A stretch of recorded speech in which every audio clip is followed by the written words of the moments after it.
Hi there everybody, I'm Alexander Shelley, Music Director of the National Arts Centre Orchestra, and I'm here with the young conductor and our bassist Josh Bullen for another one of our videos where we're exploring the Beethoven symphonies. We're in the Schenkman-Smith Atelier, one of our many lovely education rooms at the NAC, and I'm delighted you could join us today. While we look at the Ninth Symphony, and specifically the last movement, we're going to post just underneath us here a link to INSLP where you can download a score of the Ninth Symphony so you can read along if you want to. But we're starting with the last movement and the very beginning of it. I'm delighted that we have Claire Stevens on the piano for us here today. Thank you for being with us with lots and lots of notes and page turns for you, but good luck.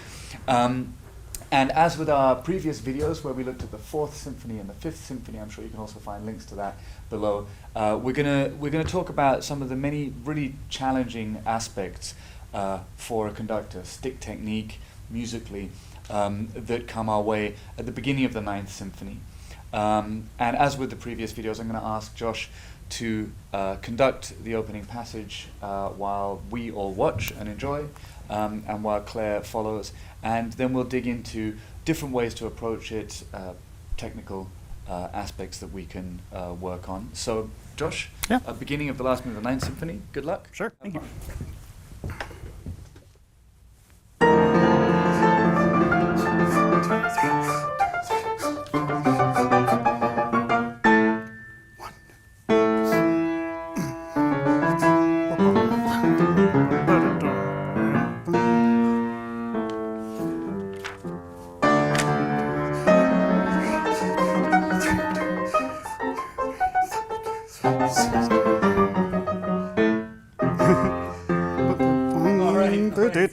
Sorry. Let's start it again. All right, yeah, let's try it again.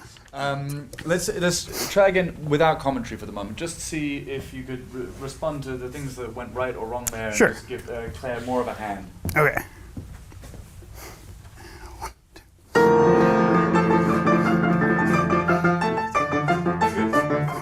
Great. So, the first and second time that you gave this upbeat, which is a tricky one, okay? You firstly you spoke out loud. You said 1, 2, which is not a bad idea. But ideally, we're not gonna speak. We're gonna just indicate. You decided to subdivide the pickup. So you went 1, 2, ba, ba, ba, ba, ba, ba, ba, ba, doing it under tempo, and then you went into 1. There were two aspects that you could be stronger on there. Okay. If you're gonna give that, it needs to be unequivocal. It needs to be 1 and ba. Yeah. So give the movement out to the side on the second beat very clearly. So it's clear to the musicians. He's beating 3, 1 and 3. Okay. 1, 2, dim. Then the next element that needs to be improved on is when you go into 1, the gesture needs to be clearer and bigger. So I'll show slowly. It would be 1, 2, da, ba, ba, ba, ba, ba, ba, ba, ba, ba, ba, ba, ba, ba, ba, ba. You need to have a nice clear arc in your beat up and down. You started subdividing a couple of bars later. Let me show you how that would look. It would be 1, 2, da da da da da da da da da da da da da da da da da. But what we want to make sure is that the bar always stays exactly the same. Sure. Let's try that under tempo for the moment. In the tempo I was just singing it.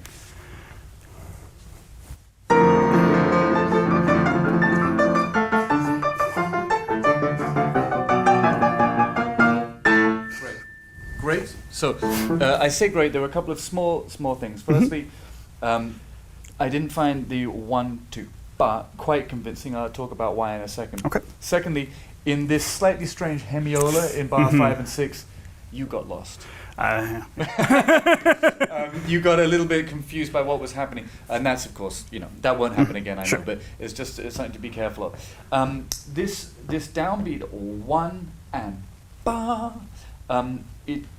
It's active and it's clear, but I need you physically to indicate that the third beat is the place to play. So 1 and ba. Okay. Yeah. If those of you watching the video see me, 1 and ba. There's a clear impulse on the second where it's unequivocal. We're actually going to play here, and where the first one is clearly just that empty beat. 1 and ba. So it's active, passive, but it's kind of got a bit of activity in it. 1 and ba. 1 and ba.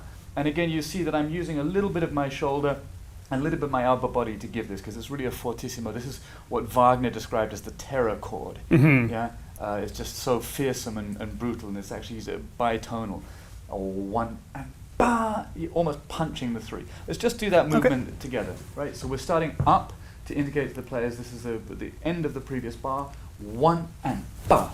Now, what I'm doing is using my wrist to give real depth to that beat. So 1, 1, 2, ba. And I'm staying in this slightly pronated, yeah, 1 and I use my shoulder to come across. Yeah, 1 and ba, 1 and ba, 1 and ba. Yeah. Okay. So ba ba beep ba ba ba beep. Let's try it almost in that tempo together. Ready? 1 and. So give just a little clearer the 1. Really imagine that the 1 is here. 1. Yeah. Okay. Use this one because it's a bit longer. I'll help. Sure. Just for the second. 1, 2, D. Okay. Exactly. If you were sorry, I've got all the batons now. If you were doing this without baton, which is perfectly reasonable, you could use the hand in the same way. 1 and ba, 1 and ba, 1 and ba. And again, the reason is that it's unequivocal for somebody who may be 30 feet away in any direction, who's looking at the music and needs to see out of the corner of their eye, where are we? 1, very clearly down, 2, to the side, 3. At this point in the piece, that's useful. So there we go. Thank you. Let's try it together. Okay. And we're going to carry on in 3 for the moment. 1 and.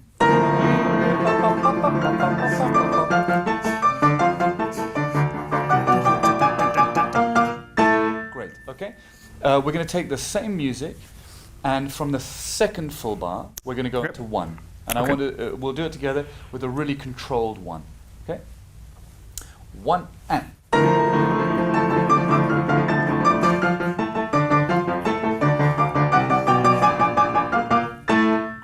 I would normally, just for clarity so that it also gives a stop point, is ra-ta-ta-ta-ta-ta-dum-bum. Okay. I would give a bit of the second beat, but we could also do ra-ta-ta-ta-ta-ta-dum-bum. Bom-bee is also a possibility. Now, the idea of subdividing that initial beat is a good one. We're, of course, under his tempo, which is a dotted half is 66.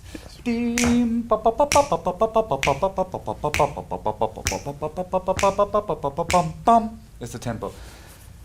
It won't always work immediately, but once an orchestra has registered that you're conducting in 1, it's enough to do this. And bum, bum. But again, there, what we need is such a decisive point that it's unequivocal for people. So, ba ba bee ba ba ba ba.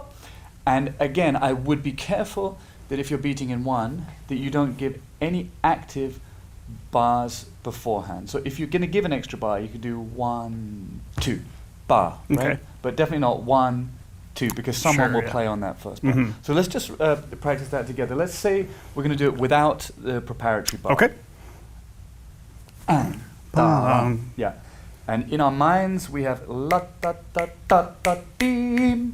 Okay, so la ta ta ta ta dee. Yeah, one more time. La ta ta and ta ta ta ta ta dum. Yeah. Sure. And if we do it with a passive preparatory bar, we could do 1 and bam. But again, I'm saying a little movement down, strong up. So 1, 2, 3, ba ba bee ba ba ba ba. So those are 2 different ways to approach conducting this tricky, because of the tempo, opening.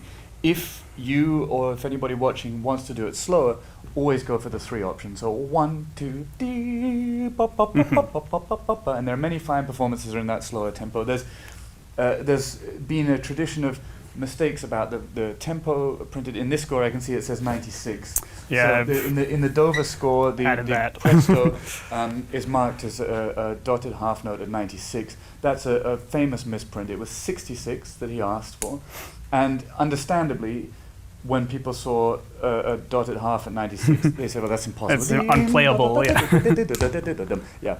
So it's good to know that the original is 66. But there are many fine performances, particularly older performances, that turn the quarter note into 96. Dum, ba, ba, ba, ba, ba, ba, ba, bum. And again, technically, we'd be then very much in 3. So for anybody watching and for you, it's good to practice 1, 2, bum, because it can be very useful. If you're noticing in rehearsal, it's tricky in 1. Just to go 1 and bum, ba, ba, ba, ba, ba, ba, ba, ba, ba, bum. It's unequivocal for people. And the second thing to practice is and. Dim, so that we also know how to do it in 1. Okay? So I'm going to let you do that opening one more time. Okay. And then let's see what happens afterwards with the rest of the team.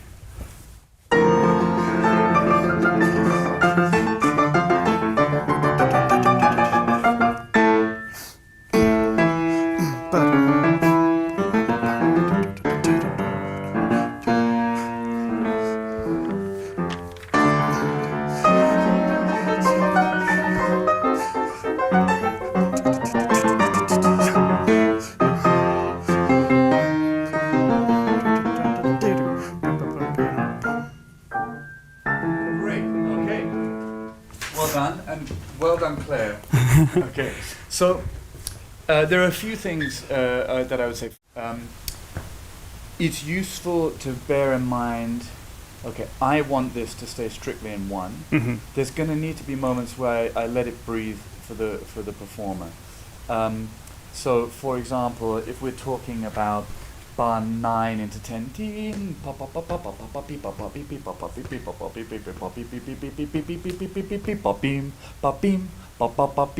practice, that's just going to need a second because there are 2 different musical ideas. I would suggest in a first run through being quite aware of that and the points where it needs a bit of breath or a little bit more clarity to go into 3. You can then always, once you've established that that's how you're going to approach it, you can always then move into 1. Okay, so for example, we're in 1.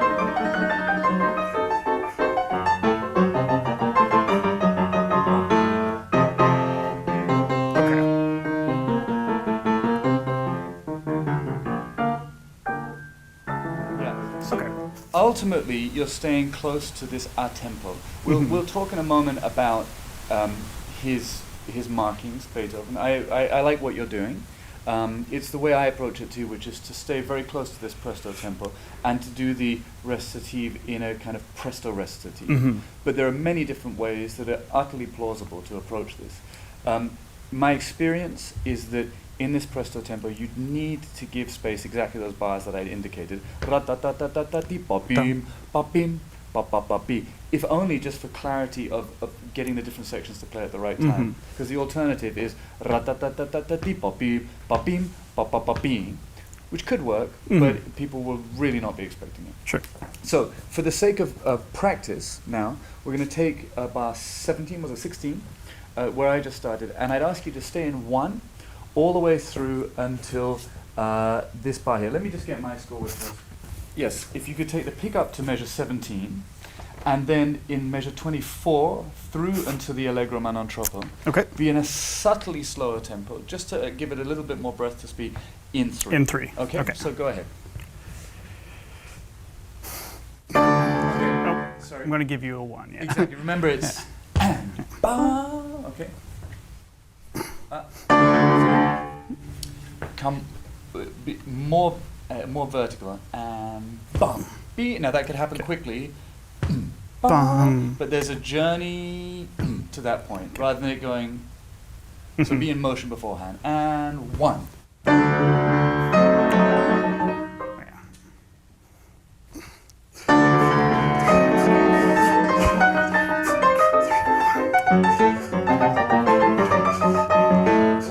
I was 1 bar early, Okay. yes. You're a bar early. And let me just indicate how I would transition into 3. Yeah.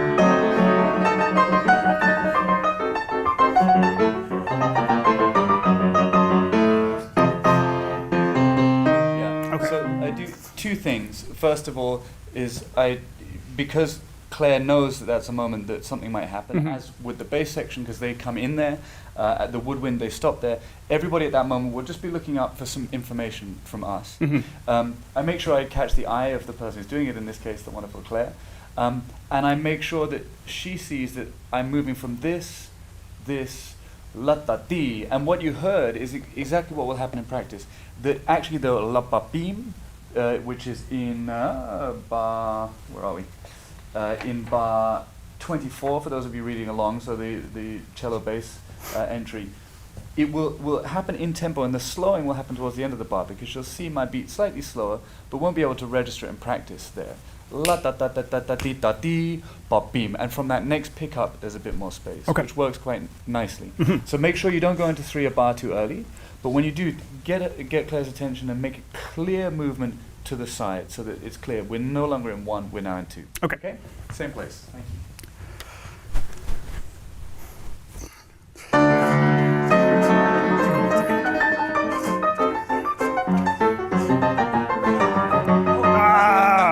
Why am I doing this? It's okay. 1, 2, 3, 4, 5, 6. Bouquin. Yeah. Right? Yes. Exactly. So you got 1, 2, 3, 4, 1, 2, 3, and then the 4th bar. Yeah. Yeah? Okay. Sorry. It's okay. It's okay.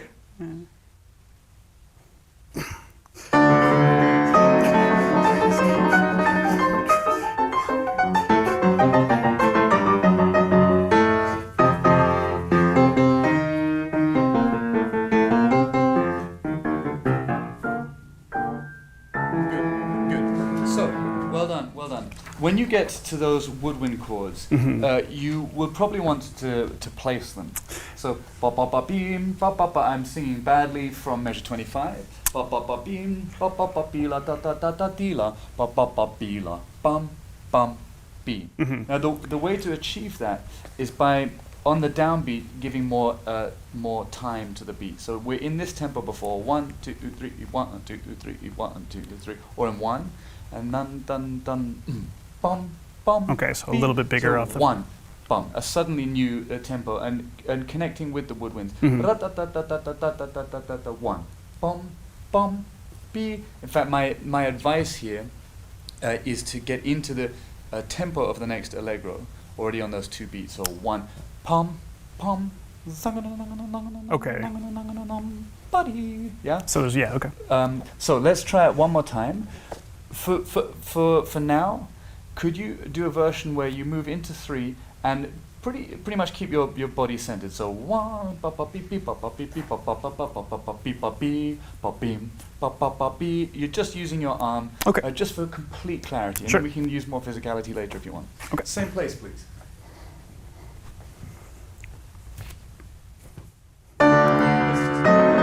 Good.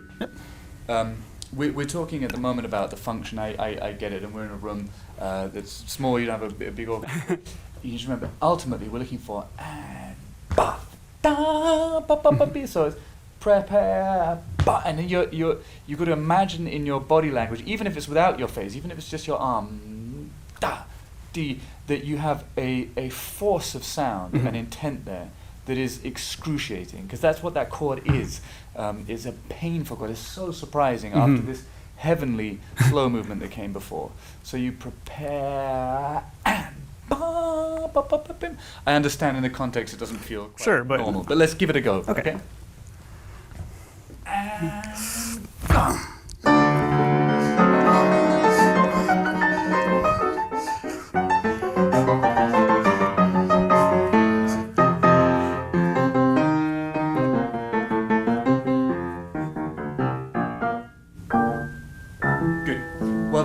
So let me just show a couple of pointers in the bass and cello line that begins at 25. I think you can do more in your beat to indicate phrasing. Because yes, we want to be in tempo, but also there are certain notes that need a bit of space, and So let me just do it once slowly with Claire from precisely the same place. Thank you, Claire. And I'll just indicate how you could do that.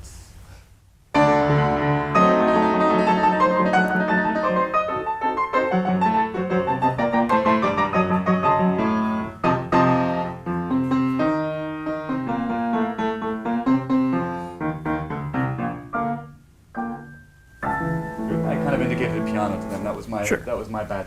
But for these, ba ba ba beep, ba ba ba beep. You can do a little bit in the tension on that first beat in measure 26 to indicate line. Ba ba ba beep, ba ba ba Okay. beep, ba bum. You know, that's something you can do. So start to please build that in to what we do now. Same place, and then I'll let you carry on through until the next tempo prima. Okay. So we're at 17 again.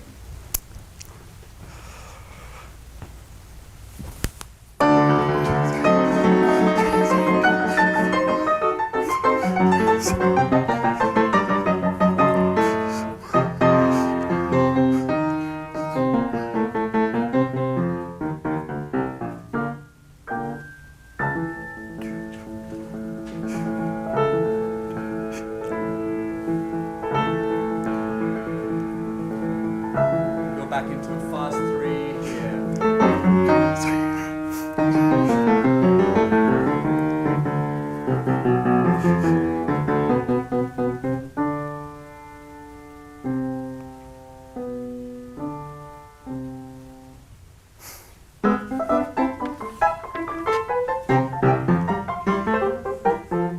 Okay, good. So let's just talk about those two sections. So, for those of you watching who know this piece and may ask yourselves, though, what's going on here? Why have we got a recitative going on? Beethoven built this symphony in a way backwards. He built it around the poem of Ode to Joy by Schiller, and he spent a long time and many iterations finding the famous melody, the Ode to Joy that we all know so well and that's about to arrive.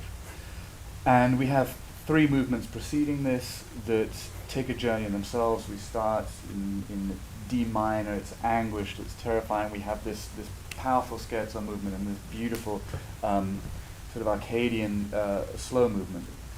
And then he starts off this last movement with a challenge. He has to say, how can I, for the first time in the history of music, introduce text, a chorus, soloists into the symphonic form?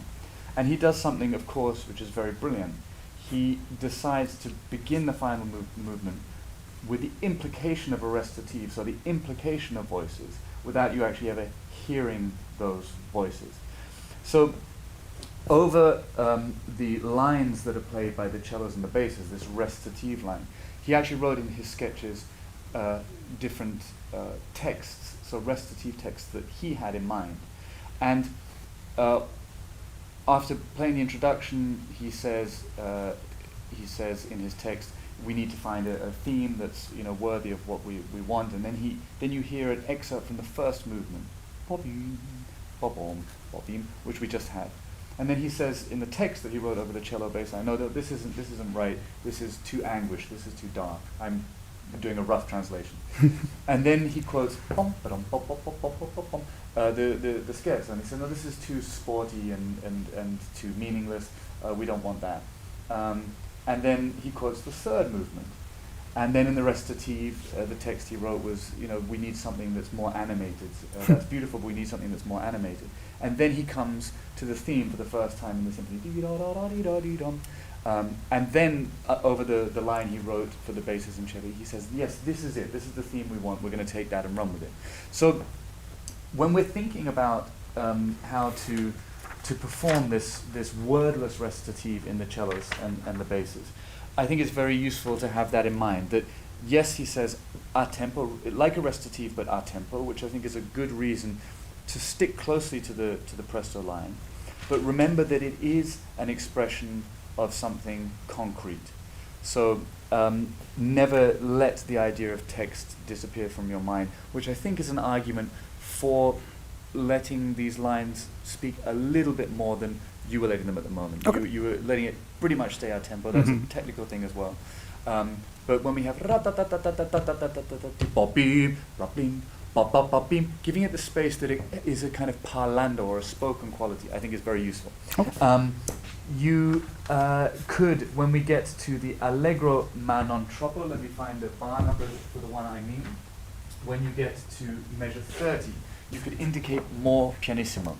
So in bar 29 or bar 28, we have di-lam, ba-bi-ba-bi-da, bum, bum.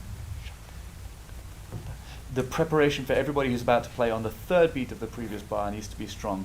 Dee-lam, ba-ba-ba-bee-la-bum, and. Okay. And if you give the impulse right on the third beat, you barely need to give a downbeat. I'll show you one. Bum, bum. It's already in there, the tempo, yeah, which is, again, my argument for giving those two upbeats in the new tempo. When you get to what is measure 38, so the end of this quote from the first movement, Okay. I would let it breathe more. You can also indicate the fact that it starts forte, fortissimo, Yeah. You can indicate that more. So puppy, papa, this is tempo primo 38. I'm going to indicate ta-ta, ta-ra-ta-dee. So get the second beat strong, even stronger. And this is the phrase that I think you should let breathe a little more. Lum-dum-dee, ba-ba-ba-bee, ba-ba-ba-bee, ba-bee. It can have flow forward and flow backwards, but just think about that when you repeat it. And when you get to the vivace at 48, the quote from the second movement, you need to be very precise there, please. So let's just try that section again. Why don't you start on the quote from the first movement, so measure 30. Okay.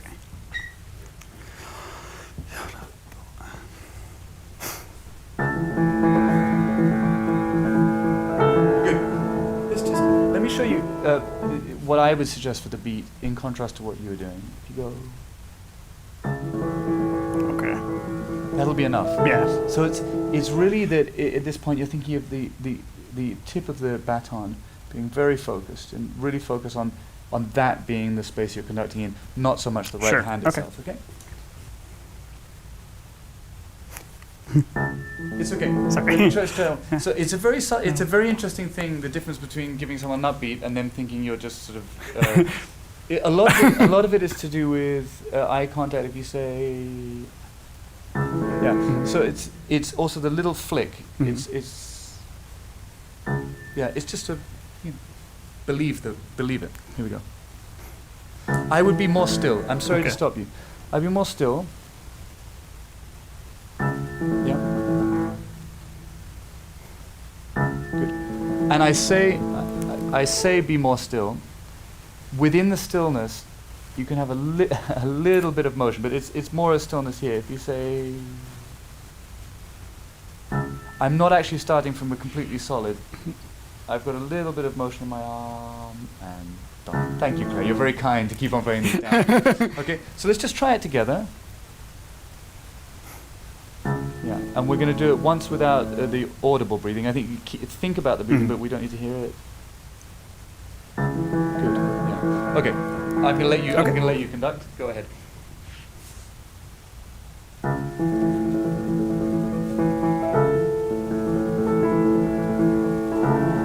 Good. Excellent. While we're here, let me just. So you. Understandably, because you're thinking about a lot of different things. You had your hand here, you realized, oh, there's an entry, and you kind of did a thing there. In this music, it's enough to do the following, okay?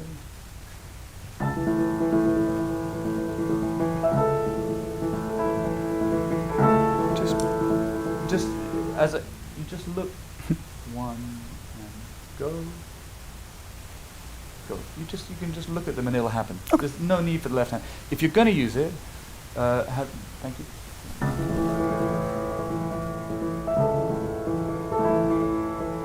Yeah, if you want to give those entries, be a very controlled, small movement. Don't let it disturb from what's happening here, but give precise impulses. Okay. Which one do you want to try first? Let's try just with the eyes. I like it.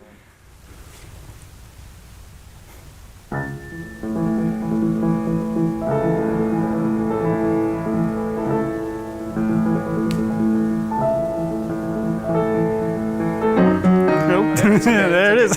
Good, well done. We're gonna do a version where you give little entries, just subtle ones with your left hand, just so that it can also be seen, and then we'll carry on. So. Okay.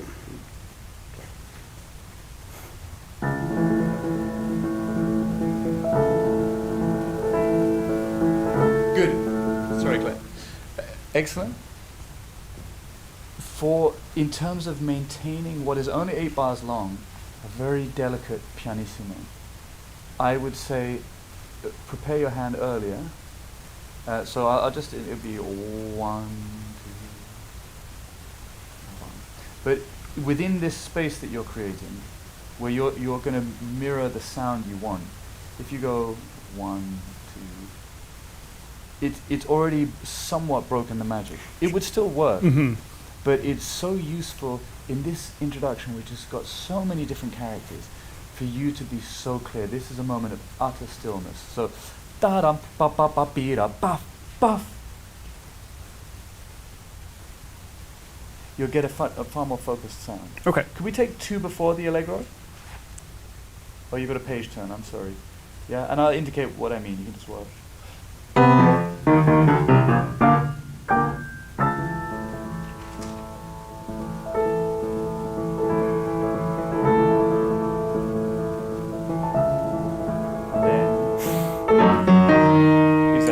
So it's just that.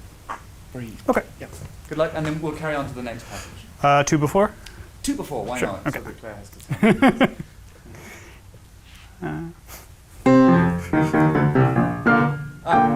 Good, good. You just da-dum, ba-ba-ba-be-la. This one, give yourself more space. Dee-la, ba-ba-ba, and buff, buff, Okay. buff. Otherwise it'll come too early.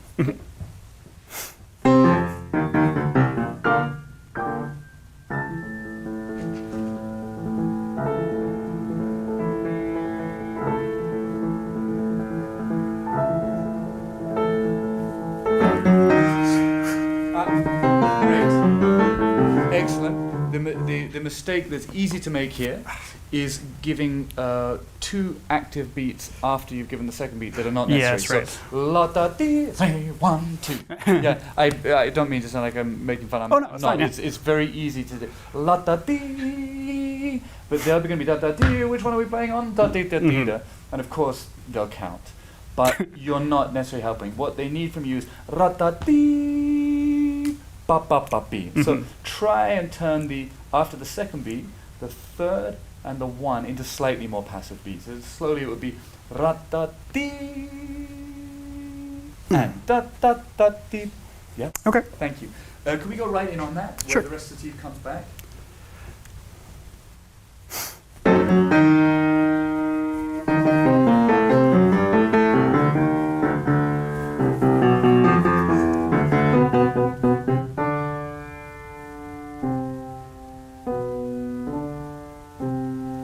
Okay, so the last bar, you did something. Yes, I cut off a You wanted to cut them off on 1. beat early for some reason.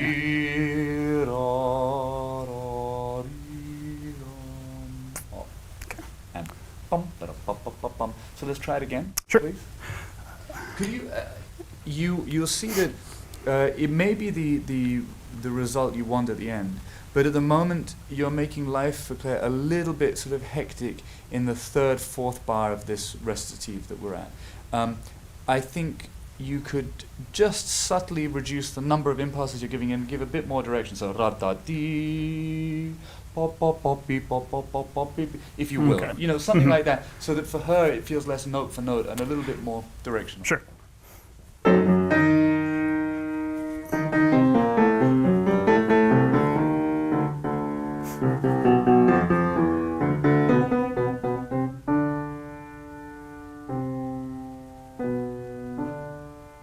Very good.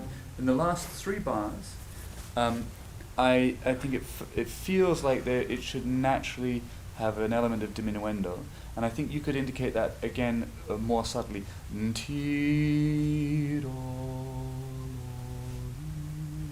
And there, as you can see, I move away from points, so rather than da la dee da, which will always give a feeling of that, to 1, 2, 3, 1. So really feeling that the point of the baton is reflecting the kind of sound or the amount of bow that you'd want. Okay. You'll imagine yourself, if you were playing, you'd be giving a fair amount of bow. If you see me go like this, you might start to focus the amount of bow down. That's how they will respond, the string instrument. So let's just take those last 3 measures, please, and then we're going to go into the vivace that follows. This is right from the D? Yeah. Okay.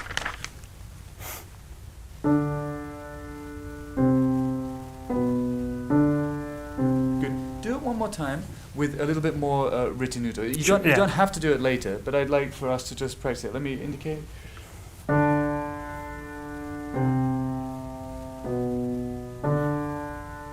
I'm over exaggerating, but I want to see you have that real control of where that's being Okay. placed. Okay, and then we'll carry on.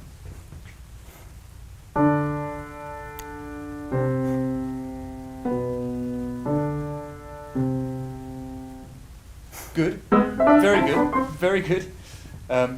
You just a little detail at the end. You had two instincts. One was I'm going to use my left hand to cut them off, and then you realize it's kind of down here. It's a bit weird, so I'm going to cut off here. Those were the right thoughts. It was interesting to watch the thought process happen. You could, I think, for our purposes again today, just ti da da ti long. Okay. Just practice that ti long.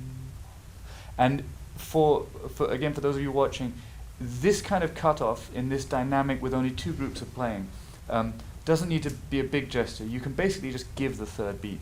So 1, 2, 3.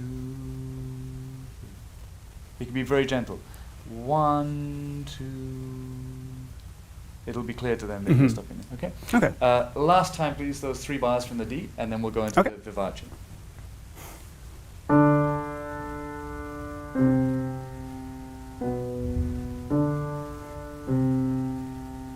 Nope.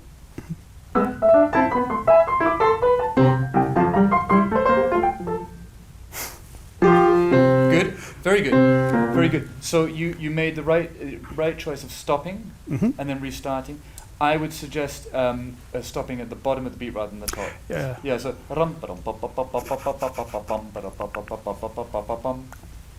bum bum. It makes it again unequivocal. Sure. Unless you want rum ta rum pa pa bum bum bum. But again, I would say rum pa pa pa pa pa pa pa pa bum bum. Still stay at the bottom. Okay. Bravo. I said it would be one more time that we do it. Well, let's do it again. And if you could give two things, please, in the upbeat to the vivace, which is the tempo, but also a more acute sense of the characterization. So dee da ta ti la. It could be that, or it could be whatever. But the sense that you're not just giving them the time, but you're giving a character, or it could be very, very soft, but a little bit more. Okay. So, 3 before the vivace.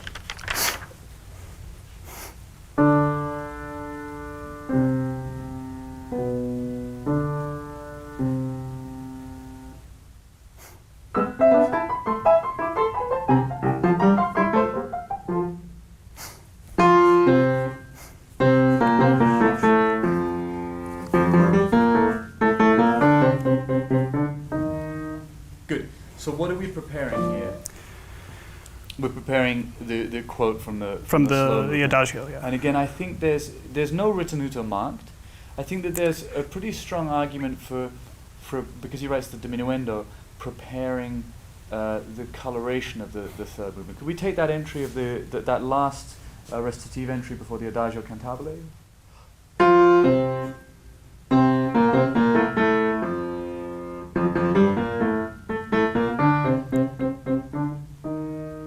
Great. And what you might want to do, which is slightly, again, easier on string instruments than the piano, is to indicate that as you slow, you lengthen. So bim, bom, bom, pop, pop, pila, dim, pom, pop, pop, pop, pilam, pop, pop, pop, pilam, pom, pom, pom, pom, by using that kind of gesture, yeah? Let's go from the vivace, please, and just show me more diminuendo, more ritenuto into the adagio cantabile. Sure.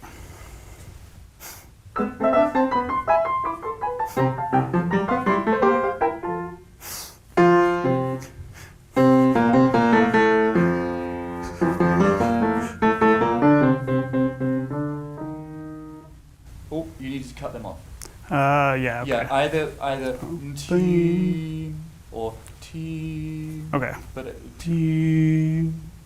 you can choose either way. Okay. Again? Same place.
right? Lim, dom, Bam. Bath. Good. So one of the pieces of advice I give you and anybody else who's preparing this is whatever the final tempo is that you want it to be in. As you would practice a piece on the piano or the bass or the violin, the flute, whatever, bring it down to a much lower tempo and be very rigorous in your own analysis of what you're doing, because particularly at speed, the beating here can become for the musicians just a kind of forest of beats, and after a certain point they'll start to sort of disengage with it and just start to play their own thing in the tempo. Now, for example, after the Adagio cantabile, after the quote from the third movement, thinking about how am I'm beating in 1, should I be pushing forward too much? How do I, when I need to go into 3, how do I do that? And where exactly the impulses need to be? Could we just take that, the tempo primo, it shouldn't say allegro, it should say, that's an editorial in the Dover edition where it says allegro, but tempo primo presto.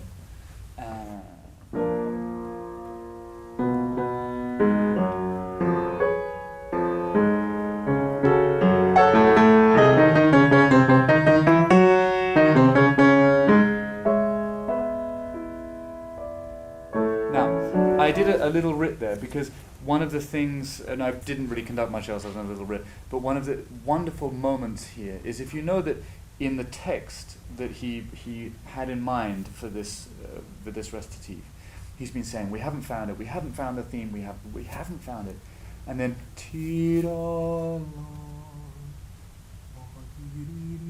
and suddenly it comes into his mind. For me, there's a great beauty in that little wind interlude and the modulation to D major. Just give it a time, and then a little ravvivando, a little sort of relaxing into the new theme.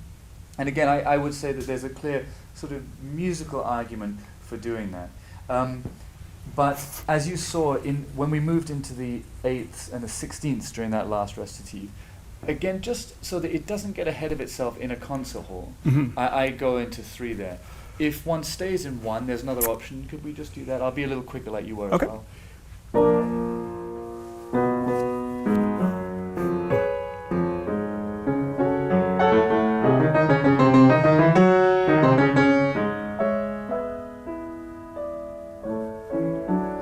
Now, you will have noticed that I did one thing, which was then when we got to the 6th measure of the recitative there, when it goes into quarters and eighths, I just started to become a little bit heavier in the beat, which is sort of indicating give yourselves time within this tempo, don't rush forward, because it's easy for that dim ba bim la ba ba ba ba ba ba ba ba just to lose clarity. So again, if you stay in 1, start to use a little bit of that elbow again. Good.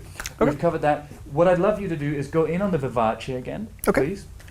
Remembering the diminuendo, a little bit of a writ into the Adagio cantabile, and the last E flat on the cellos and the basses and the bar before the Adagio and cantabile. Cut them off beautifully and musically.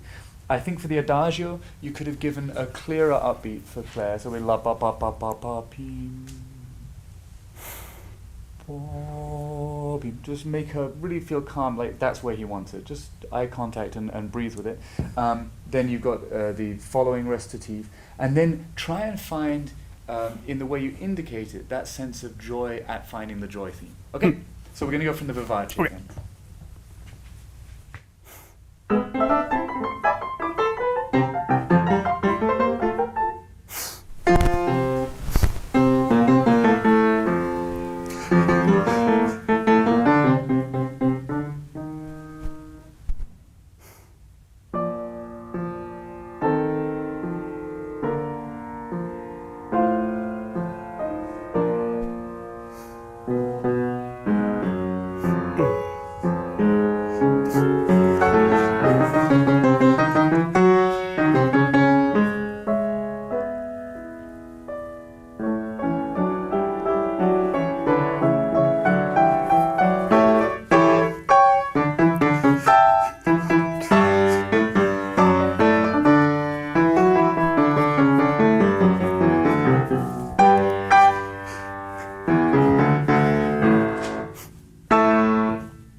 Bravo. Great. Good job.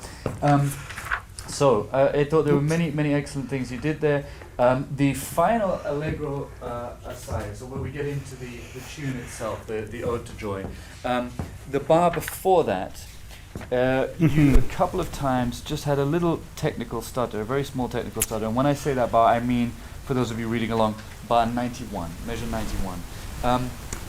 And that was just because you ended up slightly physically in the wrong place. Team, pa pa pa, pim, pom, bum. You didn't have this clear rum, dum, 3, bum.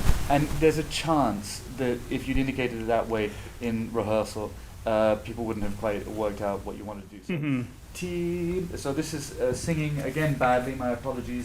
190 from 89. Team, pa pa pa, 1, 2, and buff.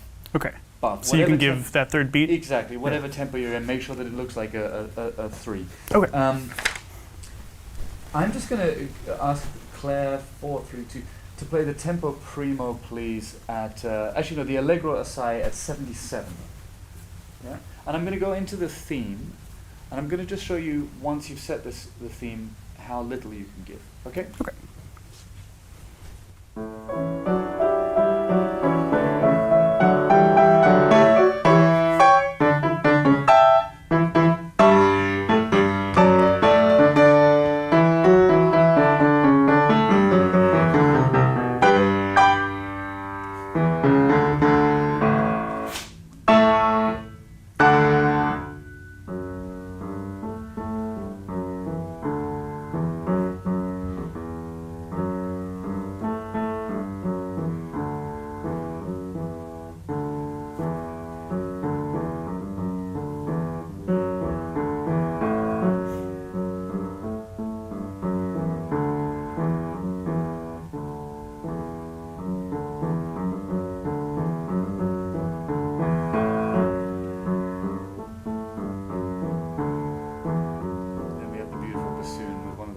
Beautiful bits of counterpoint Of course, yeah. in the repertoire.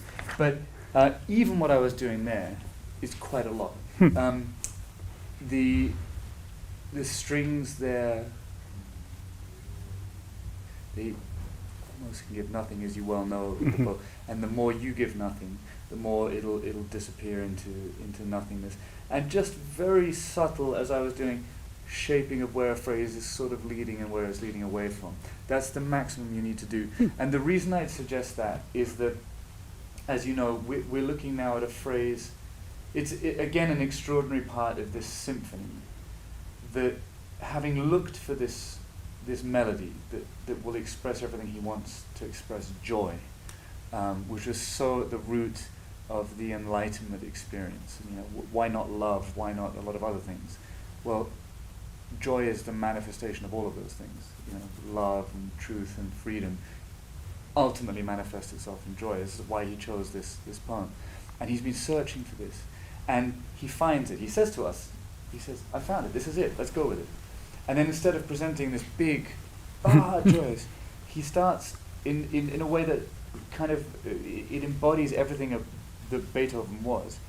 He starts with its most simple manifestation. He says, right, this is the tune.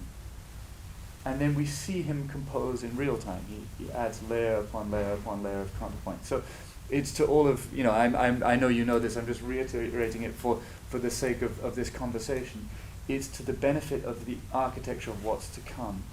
If this can not only be really piano, but also feel like it has a focus of intensity that is a level above the sort of minutiae of the moment. So the more ones, the more it becomes about the moment and about the half bar and the quarter bar and then the slur over the line.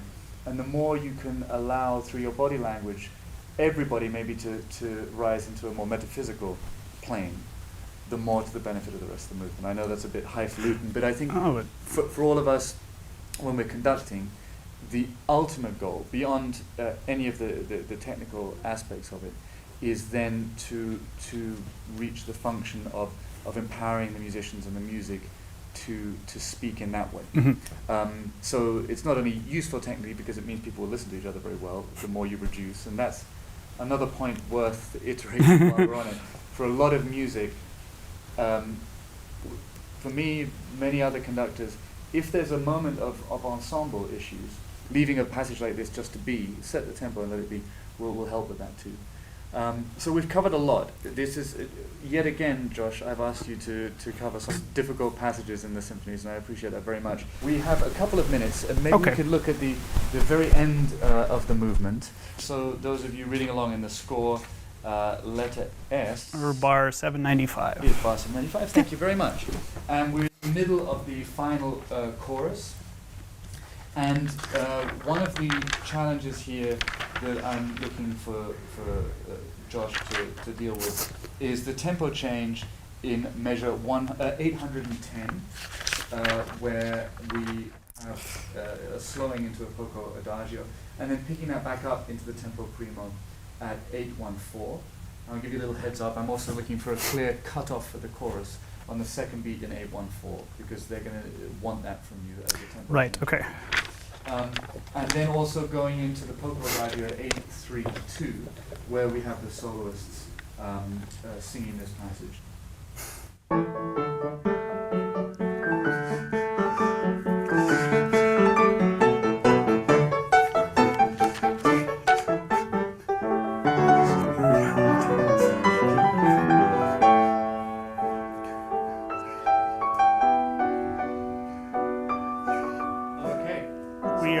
Yep.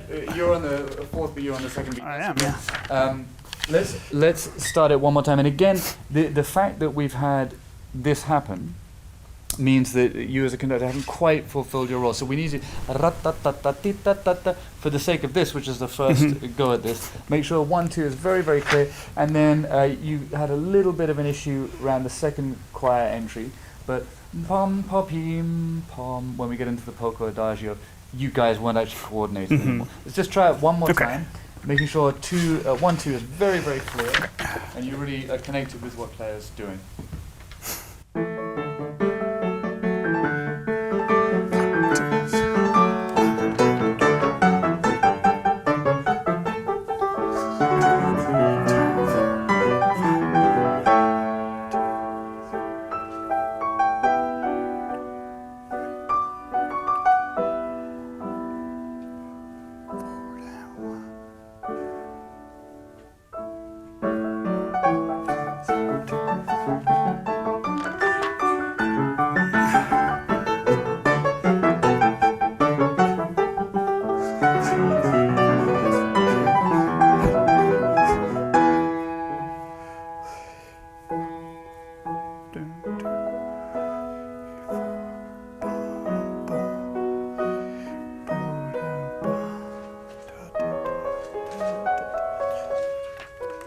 Right, so we're starting at letter S, which is back here, which is measure what, 795. Yes.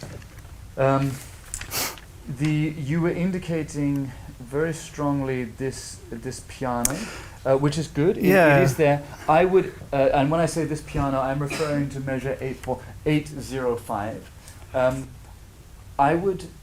I would suggest you at this point, again for the sake of clarity and not disturbing the beat at all, is to just use your left hand to do that. So going from 2 bars before that, 803, it would be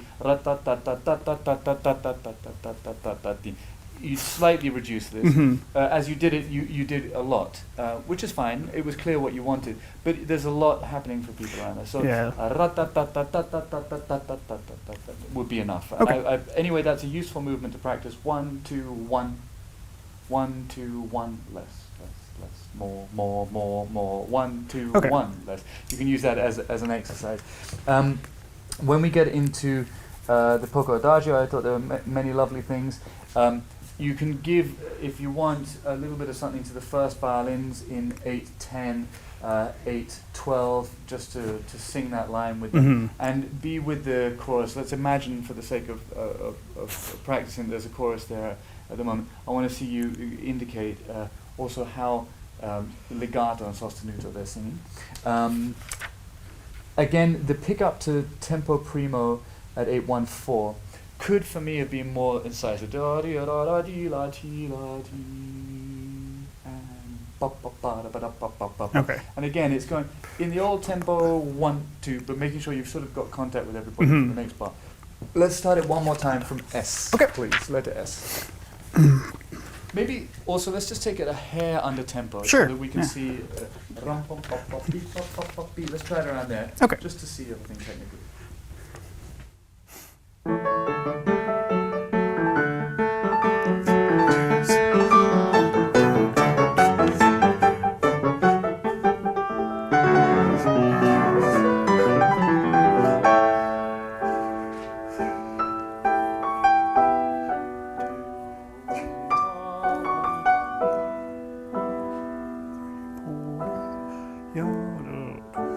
Prepare the next tempo. Good. So this is the tempo. 1, 2, 3, and bop, bop, bop, bop, beep. It's a question of kind of focusing everything on that moment. So rather than the slightly more diffuse version which you did, which was 1, 2, 3, and you kind of did that. Okay. 1, 2, 3, and bop, bop, bop, bop. Yeah, it just. Very good. When you get, can we take the poco adagio, please? I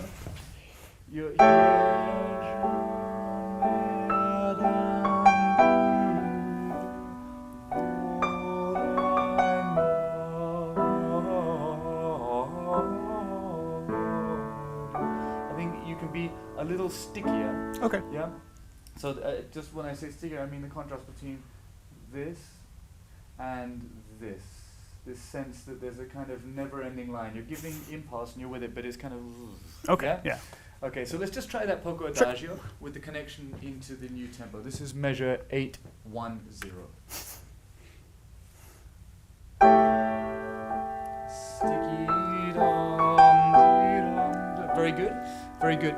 I think there's a poco crescendo to the accent. Yes. Menschen werden brüder. So even if you're not using the left hand, Okay. show that shape. Yeah. Okay.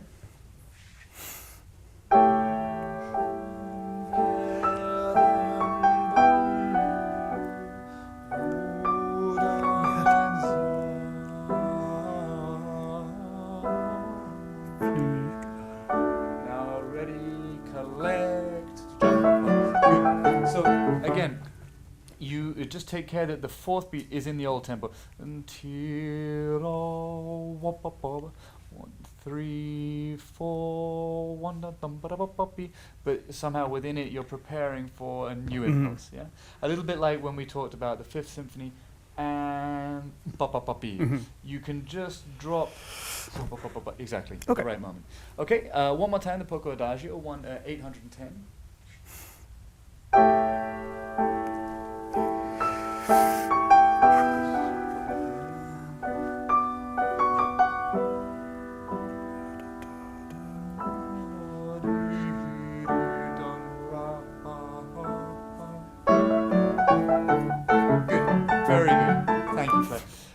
When you get into the 2 again, for the sake of complete clarity, please go 1, 2, 1, 2, at least in the first couple of beats, because it will be in the first rehearsal then unequivocal. Was I a little vertical? Or? It's just a little vertical, that's all. 1, 2, it was more like that. Give a little bit of a side step, so 1, 2, and maybe a sort of hook like the bottom of an umbrella. So,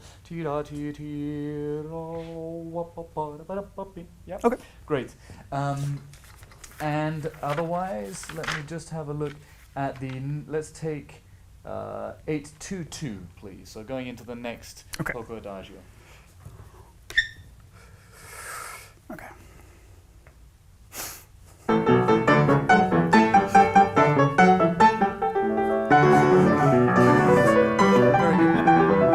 Very good. So here, like the music at 806, there's a tricky chorus entry, yeah, and you're focusing on the piano to fortissimo.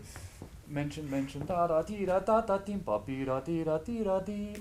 La mention. Yeah, it's really a hard one for them. They need a very solid cue Okay. from you. So if I'm conducting, let me just do 822 again, please. 3 and that.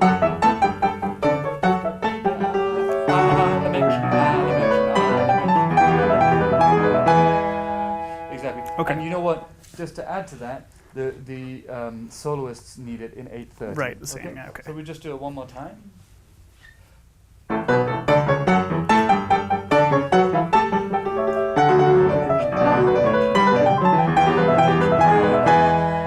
Okay. And there's a third one, Yep. which of course this third entrance of the chorus. But you need to, in this context, the orchestra will play this no problem whatsoever. Well, you know, it's quick, but it'll happen. But definitely they need that. So let's just do it once slowly together, Okay. please, from the same place. And if you follow my gestures for these strong entries, okay? Okay. 1 and. Ready?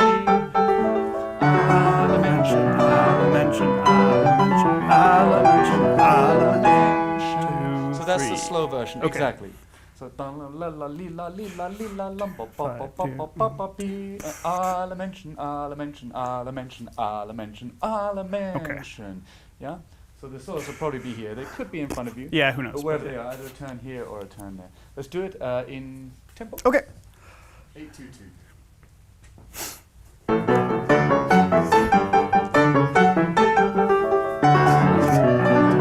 Bar early? No, you went a bar early. Oh. But it wasn't declamatory because you just Okay. you just done this at the piano. Da la li la li la lum ba li la li la li la la ba ba. Okay. It needs to be big and strong. Sure. Okay.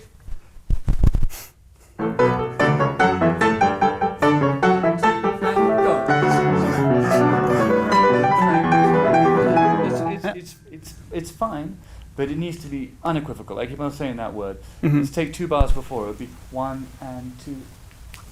Yeah, 1 and 2 and buff. Mhm. Yeah, 1 and 2 and la mention That's the size that you need to. It can be 100 people there. Sure, yeah. So let's try it one more time. I'll conduct with you and we'll do the movement together. 3 and.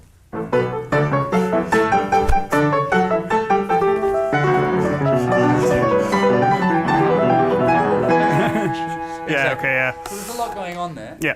But again, it needs to be just sort of internalized, so that just happens. Mhm, Those okay. entries, Yeah. Good. You're going to do the that section. I won't stop you, and then going into the Sure, next. into the adagio, okay.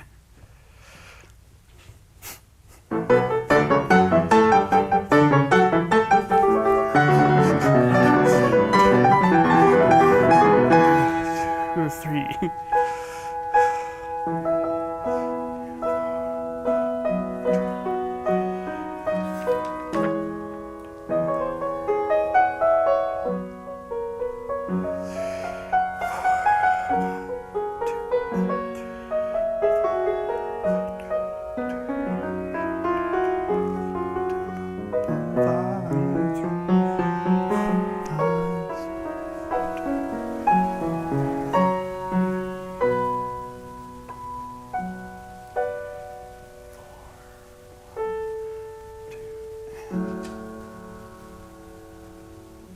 Okay.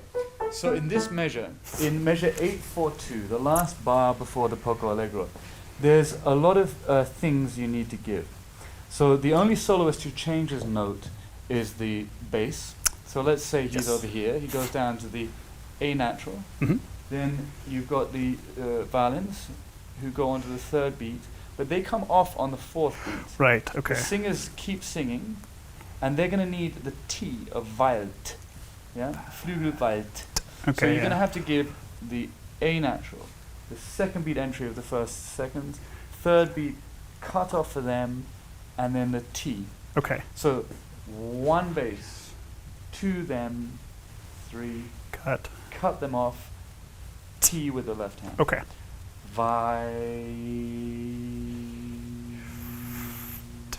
Yeah, and the cut bum, off, bum. this is very hard for them. Mhm. It's a very long note, particularly for the soprano.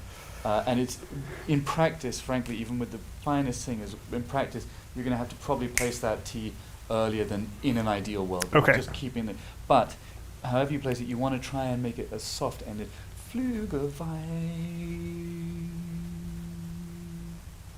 Okay. Yeah. So you're going to go with a subtlety into the T, but there's a lot in that bar to think of. 1, 2, ta-dee.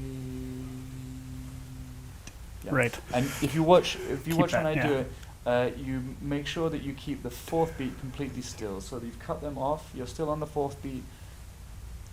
Yeah, because you've still got the clarinets and the bassoons and the rest of the singers holding. So there's a lot in that bar. Okay. Finally, in the beautiful solo section before that, that's the music around 8:30 through until about 8:41, 42. This is very hard writing as well. The voices that I will tend to be listening to most and following, as well as leading, from 836 onwards, are those voices that have the triplets. So 836, the soprano has the triplets. 837, it's the alto and the tenor, and then in 839, it's the bass. They're the ones who are going to need the most space to get around it. Yeah. So.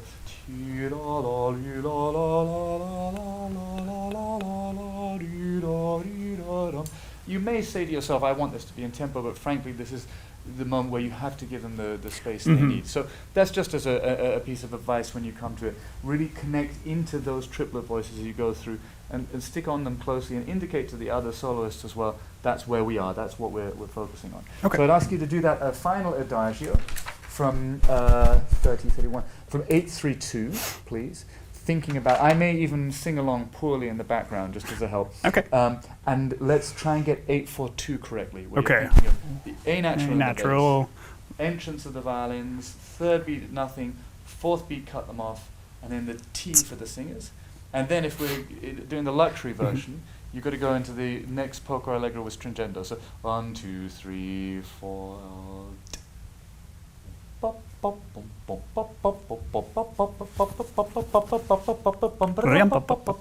There's a lot to happen. Yeah, absolutely. A lot can go wrong.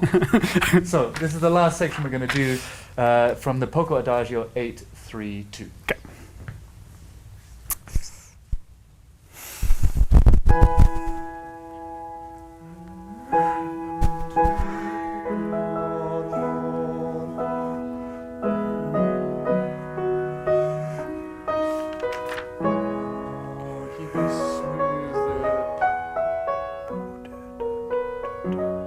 Listen to the triplets now. Alto.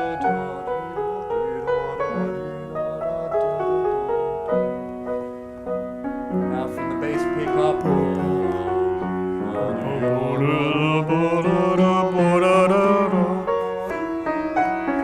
This is hard for the soprano.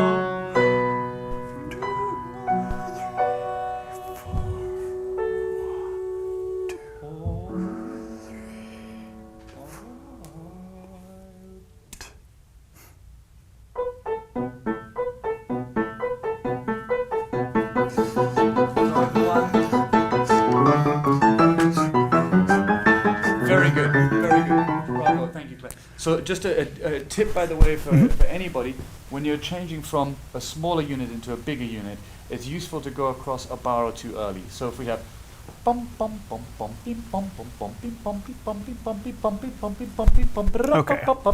then it's clear, it makes a sort of slightly smoother connection to the new tempo. Good.